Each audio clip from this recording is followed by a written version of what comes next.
Hello दोस्तों, आज हम लोग पढ़ने वाले हैं बिहार बोर्ड के सबसे पसंदीदा क्वेश्चन और सबसे आसान क्वेश्चन f बराबर r बटा 2। f बराबर r बटा 2 इसको आज हम लोग पढ़ने वाले हैं अवतल दर्पण में।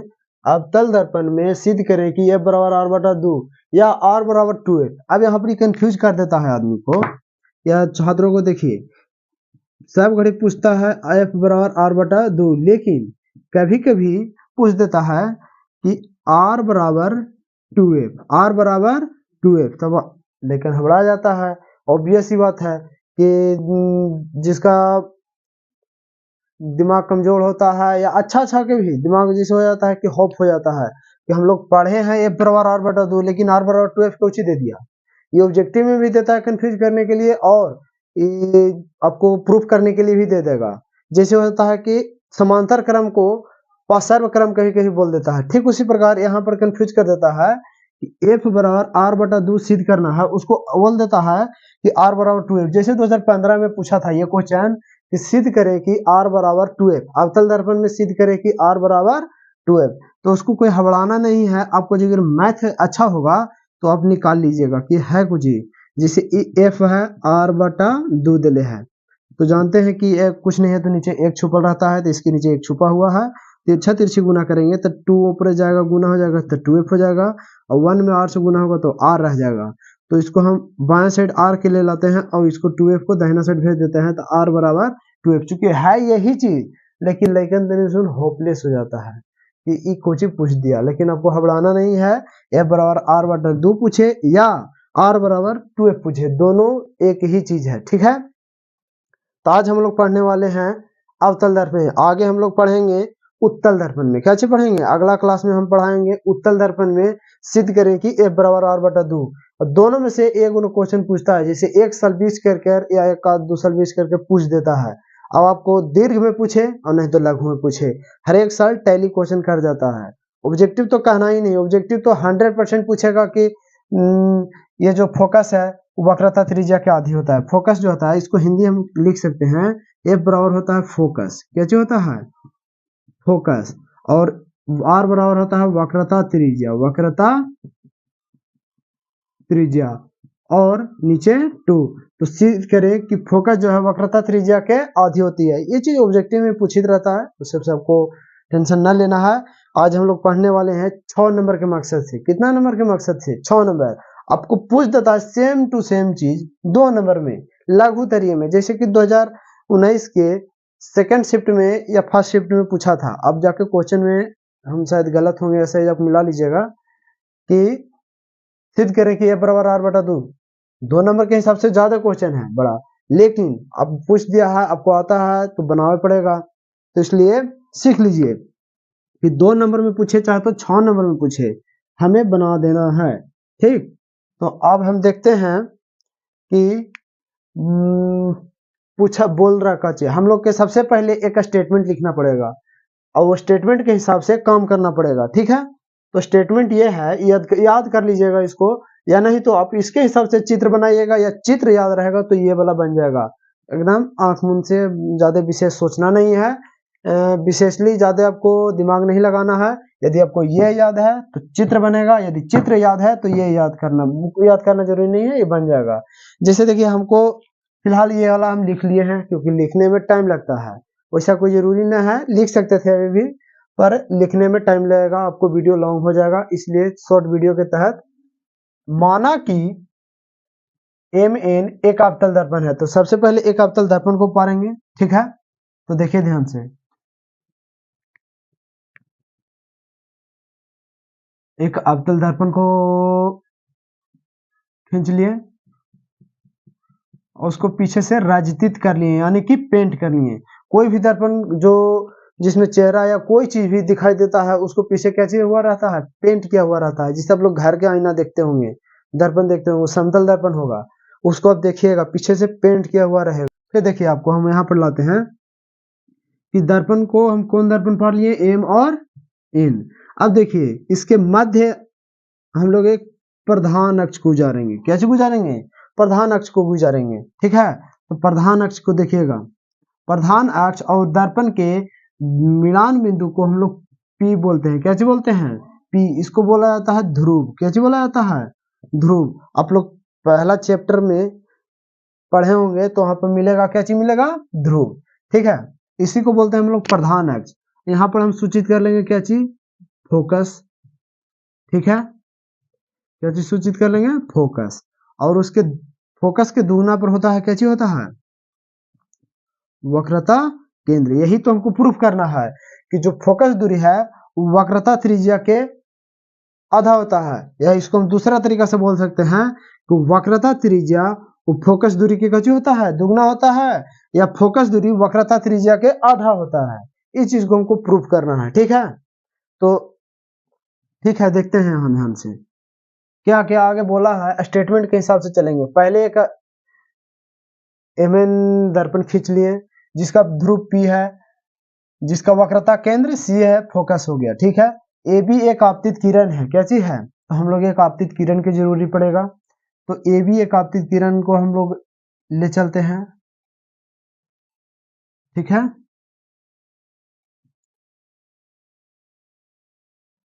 ठीक है। अब जब कोई भी किरण, हम लोग जानते हैं कि एमएन जो अवतल दर्पण है एक गोलीय दर्पण के भाग है। क्या चीज है? गोलीय दर्पण के भाग है। जिससे यहां से यहां तक मिटा देवल जाए इसे, और इसको पीछे से पेंट कर देवल जाए, तो यहाँ पीछे से अगर हम इस गोलीय दर्पण को पेंट कर देते हैं तो क्या चीज हो जाएगा? ये एक अवतल दर्पण हो जाएगा। तो एक गोलीय दर्पण के भाग है। तो कोई भी गोलीय दर्पण में, क्या चीज? कोई भी गोलीय दर्पण में यदि कोई किरण टकराता है तो वो फोकस से होकर गुजरता है। क्या चीज से होकर गुजरता है? फोकस से होकर गुजरता है। तो अब बताइए, इसको हम फोकस से होकर गुजारेंगे कि ना गुजारेंगे? मिस्टेक हो गया, इसको ध्यान से गुजारिएगा। हमको बोर्ड है तो हम मिटा ले रहे हैं, लेकिन आप लोग कलम कॉपी पे बनाइएगा तो ध्यान से चलिए। ठीक है, ये फोकस से होकर गुजरा, ये हो गया आपतित किरण और ये हो गया परावर्तित किरण। ठीक है, लिख लेते हैं आपतित किरण और ये है परावर्तित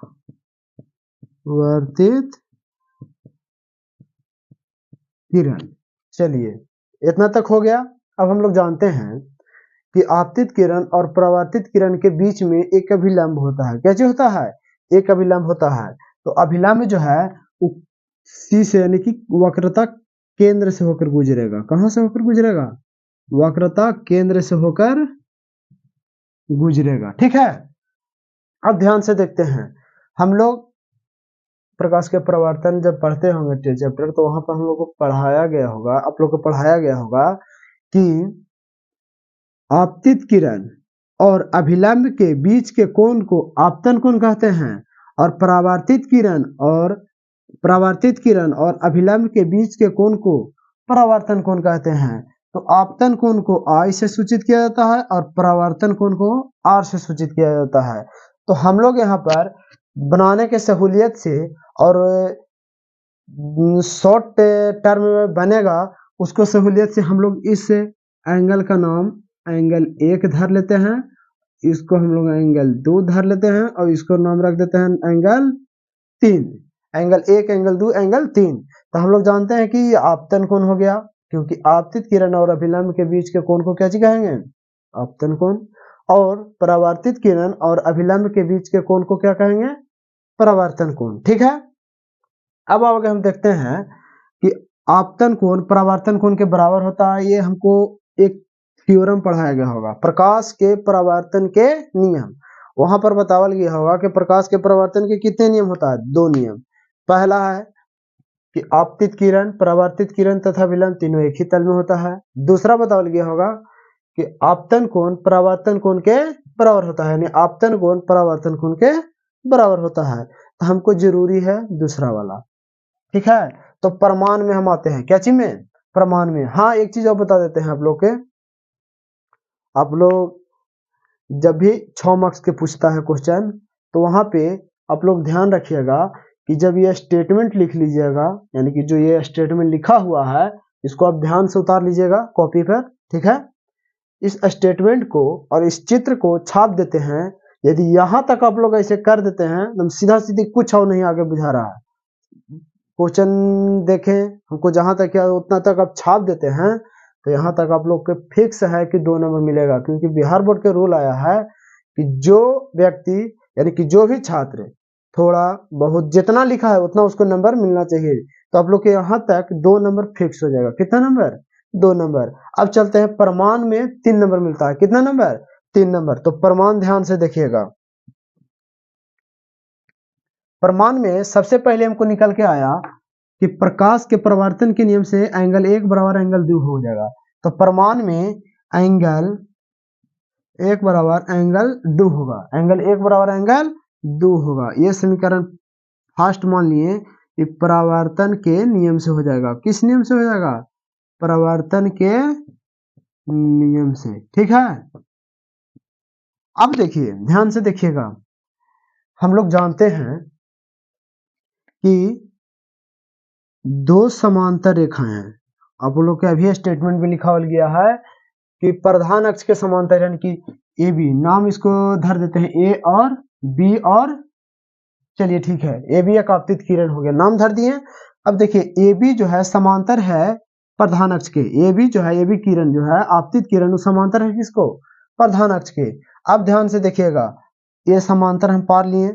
अब ये जो बी और सी है यानी कि अभिलंब, क्या चीज? अभिलंब। बी और सी जो अभिलंब खींचे हैं यानी कि ऐसे देखिए ध्यान से, ठीक है। तो इसको ऐसे ठीक इस प्रकार से खींच लेते हैं। ध्यान से देखिएगा, 2 समांतर किरण गुजारे, ये प्रधान अक्ष है और ये हो गया आपतित किरण।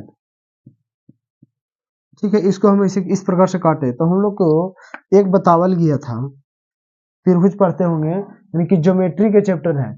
को इसका टॉपिक है ज्योमेट्री के टॉपिक है कि ये वाला कोण के बराबर होता है।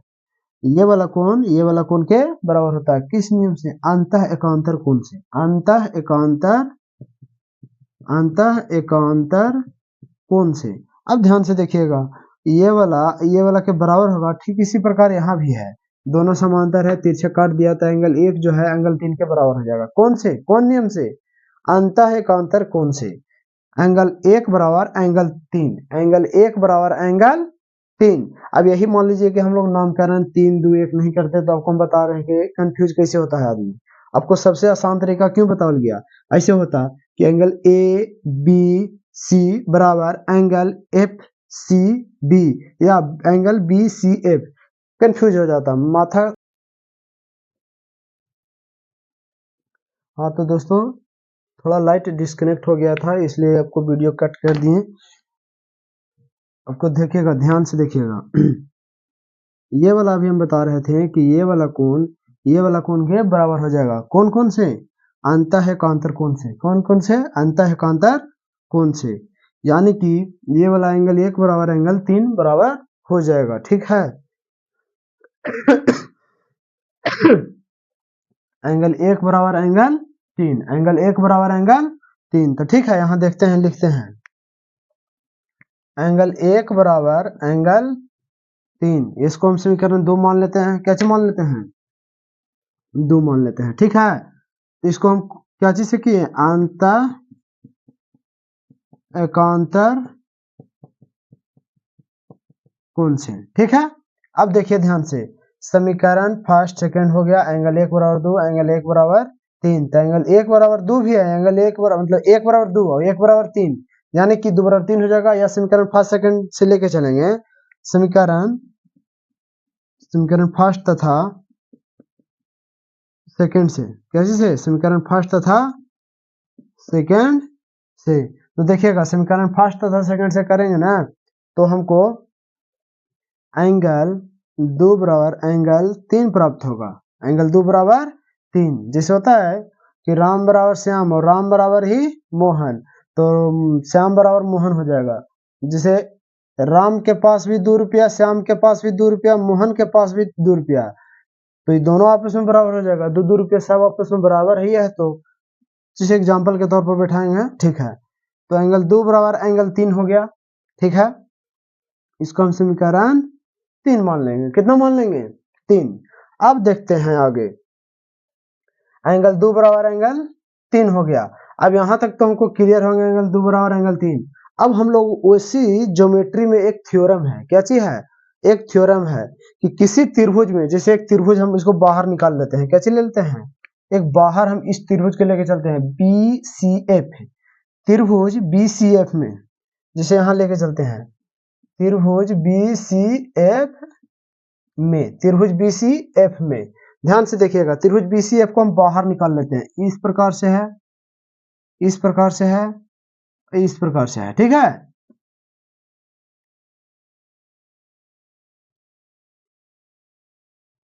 इस प्रकार से है। ठीक, अब देखते हैं कि यहां पर नाम धर देते हैं BC और F है। ठीक है, अब यहां पर अब ध्यान से देखिएगा कि ये एंगल 2 है और ये एंगल 3 है। तो जब जानते हैं कि ये दोनों आपस में बराबर है, तो हम लोग थ्योरम में पढ़े थे या पढ़ावल गया होगा कि जब किसी त्रिभुज के दो कोण आपस में बराबर होते हैं, जब किसी त्रिभुज के दो कोण आपस में बराबर होते हैं, तो उनके सामने वाले भुजाएं भी आपस में बराबर होती है। जैसे देखिए, एंगल C के सामने वाला भुजा ये है और एंगल B के सामने वाला भुजा यानी कि 2 के सामने वाला भुजा ये वाला है, यानी कि BF CF के बराबर हो जाएगा थ्योरम से। थ्योरम लोग जानते हैं कि किसी त्रिभुज में दो कोण बराबर हैं तो उनके सामने वाली भुजाएं आपस में बराबर होती है। तो इस हिसाब से देखिए, BF बराबर CF हमको निकल गया, क्योंकि त्रिभुज BCF है, BCF में एंगल 2 बराबर एंगल 3 है, इसलिए BF बराबर CF, BF बराबर CF हो जाएगा। इसको हम लोग समीकरण 4 बोलेंगे। ठीक है, चलिए अब देखते हैं आगे ध्यान से, इसको अब उतार लीजिएगा वीडियो रिमाइंड करके। ठीक है, अब देखिए ध्यान से, क्योंकि अब आगे चलते हैं, यहां तक हमको प्राप्त हो गया कि ये वाला और ये वाला आपस में क्या चीज है? बराबर है। ठीक, अब आगे देखते हैं, चूंकि बिंदु B जो है, ये बिंदु B जो है क्या चीज है? बिंदु B को हम जो अभी दिखावल गया है, वो भले दिखा दिए हैं इतना बड़ा, लेकिन एक्चुअल में बिंदु B जो है वो चिपका हुआ है बिंदु P के आसपास। कहाँ के आसपास चिपका हुआ है? बिंदु P के आसपास। जिसे देखो, ये बिंदु B है, हम लोग बनाने के लिए या कॉपी पर दिखा दिए हैं, लेकिन आपको एक्चुअली में जो बिंदु B है, ये बिंदु P के आसपास एकदम चिपका हुआ है। ठीक है, तो देखिएगा ध्यान से, चूंकि बिंदु B बिंदु P के बहुत नजदीक होने के कारण, बहुत नजदीक होने के कारण, नजदीक होने के कारण ये जब इसका करीब में आ जाएगा, जैसे इस प्रकार से है, यहाँ पर एकदम है, तो जब बिंदु P के बहुत नजदीक हो जाएगा, B है ये है, जिसे हम इसको दिखा दिए हैं बड़ा, लेकिन एक्चुअल में E जो है ये यहाँ पर है। अब यहाँ पर नजदीक होने के कारण जितना लंबाई PF का होगा उतना ही लंबाई BF का भी होगा, ये वाला जो लंबाई है इतना ही बराबर होगा। तो यानी कि चूंकि नजदीक होने के कारण जो PF है ये इसके बराबर हो जाएगा। किसके बराबर? BF के बराबर। बिंदु P के नजदीक होने के कारण BF बराबर PF, क्या हो जाएगा? PF। इसको समीकरण 5 कहेंगे। क्या कहेंगे? समीकरण 5। अब देखते हैं ध्यान से, ये हमको जितना ये लंबाई होगा उतना ही लंबाई ये होगा, क्योंकि दोनों बराबर है। और ये चीज आपको एडमिट करिए कि ये वाला जो बिंदु है आपको कंफ्यूज नहीं होना है, आपको यहीं रह देंगे, लेकिन फिलहाल इस बिंदु को इमेजिन करना है कि ये इसके नजदीक है, तो जहां इस बिंदु के लंबाई इतना है उतना ही इसका भी होगा। ठीक है, अब देखते हैं आगे, ध्यान से देखिएगा इधर। अब इसको कैलकुलेशन है। अब चलते हैं समीकरण 4 तथा 5 से। समीकरण 4 तथा 5 से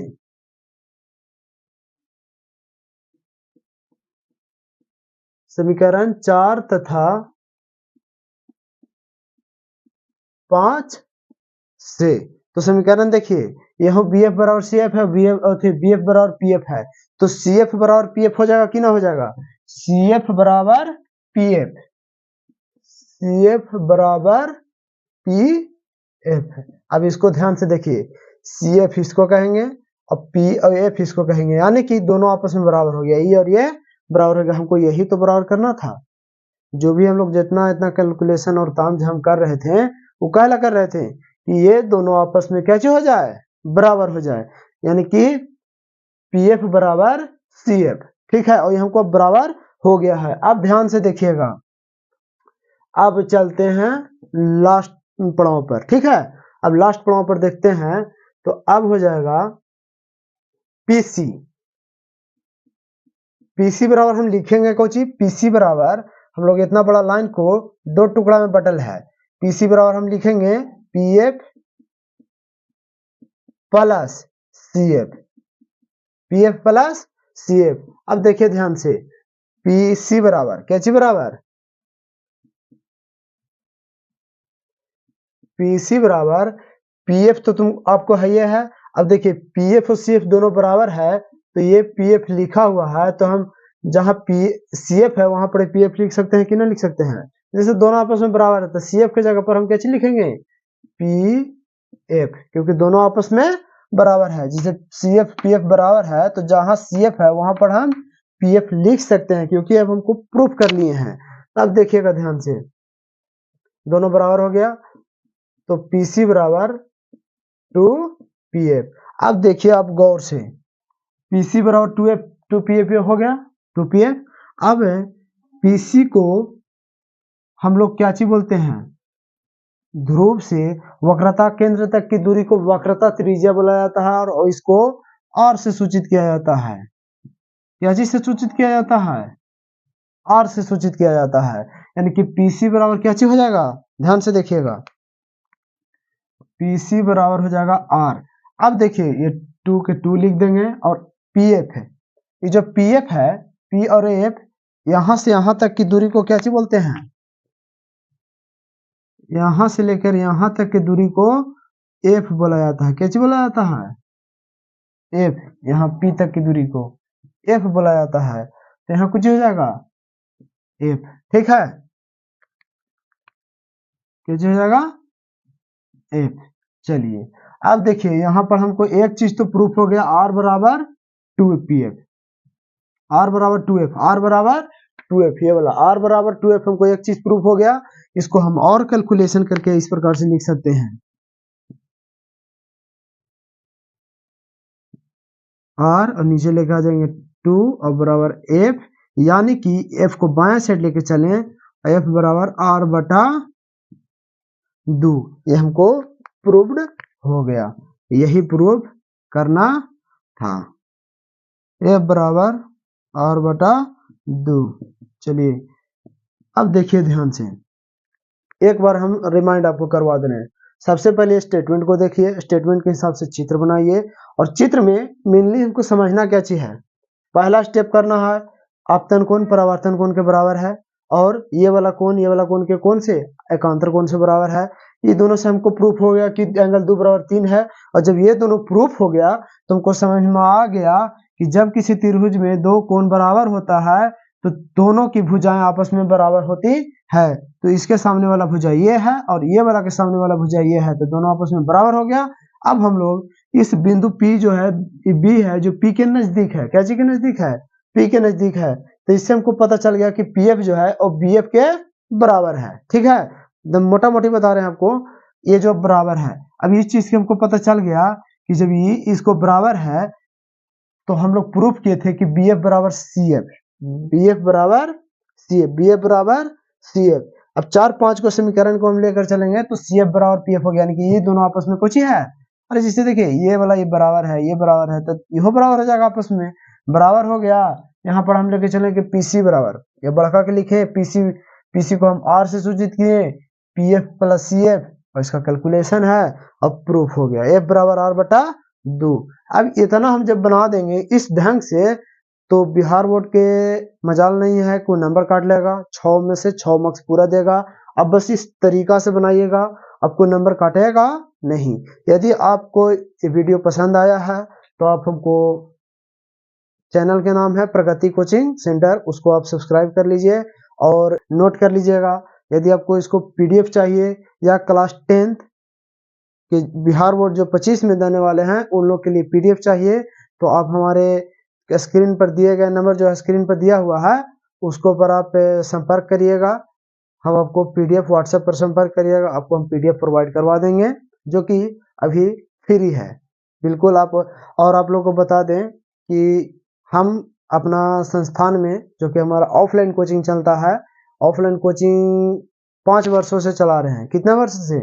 5 वर्ष से चला रहे हैं, इसलिए अब इस चीज को ऑनलाइन हम लोग ला रहे हैं। तो आप लोग शेयर करिए और चैनल को प्रमोट करिए, ठीक है। तो इस चीज को आप लोग बढ़िया से स्क्रीनशॉट कर लीजिए, हम साइड हो गए हैं। चलिए, ये एक बोर्ड में आप हम लोग को क्लियर हो गया एफ बराबर आर बटा 2। ठीक है दोस्तों, तो आप लोग को ये वीडियो अगर पसंद आया है तो आप लोग लाइक सब्सक्राइब एंड चैनल को प्रमोट करिए, शेयर करिए, इस वीडियो को शेयर अपने दोस्तों तक करिए और तब तक के लिए जय हिंद।